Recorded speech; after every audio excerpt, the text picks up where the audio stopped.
Bonjour tout le monde, je me présente, mon nom est Serge Daprat. Maintenant, je vous amène dans la deuxième partie de la petite chronique que j'ai faite avec Max et ça va porter sur l'installation du Mirador. Alors, suivez-nous. Maintenant, on va passer à l'étape suivante qui est le Mirador, qui est ta position à toi. Premièrement, tu devrais toujours au-dessus de l'ouest et là-bas. OK? Ici, on a des vents prédominants d'ouest. Donc, il faut que le vent éloigne les odeurs de la paille, non pas l'inverse. C'est ça. OK? Et il va toujours falloir que quand tu vas installer ton Mirador, que tu prévois des options. Parce que quand tu vas partir ton appât, tu ne sais pas par où les ours vont arriver. Ils peuvent arriver en dessous de toi, tu sais.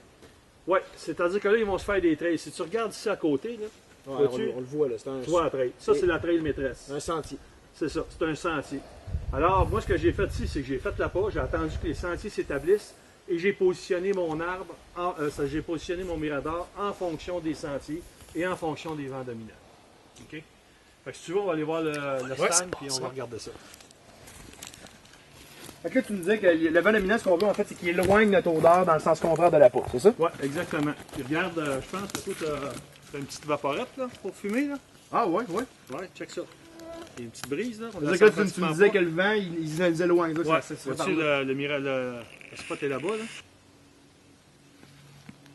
Sais-tu comment est-ce qu'il s'en va? Ouais, il se pousse. Là, ça pousse. Ça veut dire que c'est un vent qui vient de l'ouest. Ouais, exactement. Exactement. Bon, vois-tu, on s'est mis. Bon, ce qui est important, là, tu sais, tu vas être capable de tirer à 25-30 mètres sans problème. Là, on a quoi comme distance, là? Là, tu as à peu près 15-16 mètres, à peu près. OK. Ça, c'est à l'arc, là, c'est le maximum que tu devrais aller. OK? Que tu sois à 25, là, tu vas être dans le rayon, tu vas être dans la bulle de l'ours de toute façon. Fait que tu veux t'assurer une shot safe puis plus puissante. C'est ça, exactement. Parce que tu vas être capable de tirer à 30 à 40 mètres sans aucun problème au niveau précision. Mais, à un moment donné, il ne faut pas que ça joue dans la tête. Tu as toujours une petite inquiétude. Quand tu es toujours dans une distance où tu maîtrises tes capacités, c'est sûr que tu vas réussir ton coup. C'est ça l'important. Tu te donnes des chances. Tu te donnes des chances. Tu rajoutes une corde à ton arc. Tu rajoutes une corde à ton arc. Elle est bonne. Bon, vois-tu? Là, ce que j'ai fait, j'ai mis un Mirador permanent, ce qu'on appelle un ladder stand. Et si tu remarques, il est face à la peau.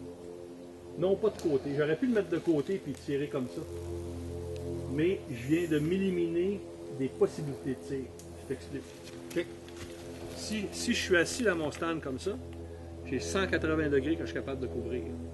Ouais. Si je suis assis comme ça dans mon stand, ton appât est là, j'ai 90 degrés que je suis capable de couvrir. Tu comprends? S'il vient dans mon dos, je suis fait à l'os. Donc, c'est important d'avoir le maximum de chance, de te donner le maximum de chance.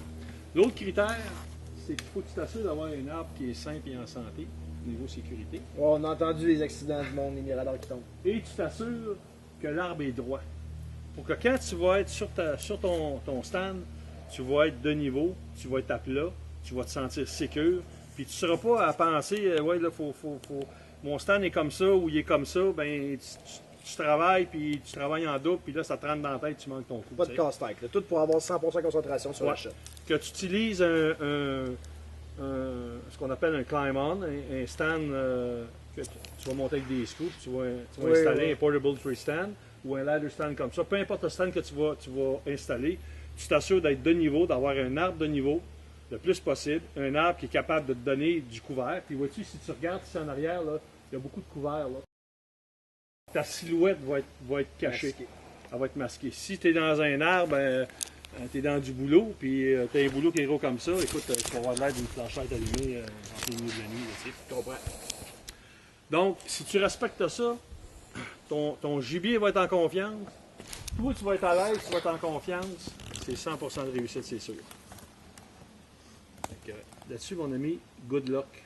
Je m'en vais essayer ça avec tes conseils, je vais suivre ça. Mais non, ça me parle. Puis là, j'en ai appris vraiment plus pour me donner toutes les chances d'être straight devant la peau. Le gibier dans le bon sens, concentration, un gros champ large. Merci mon gars. Good.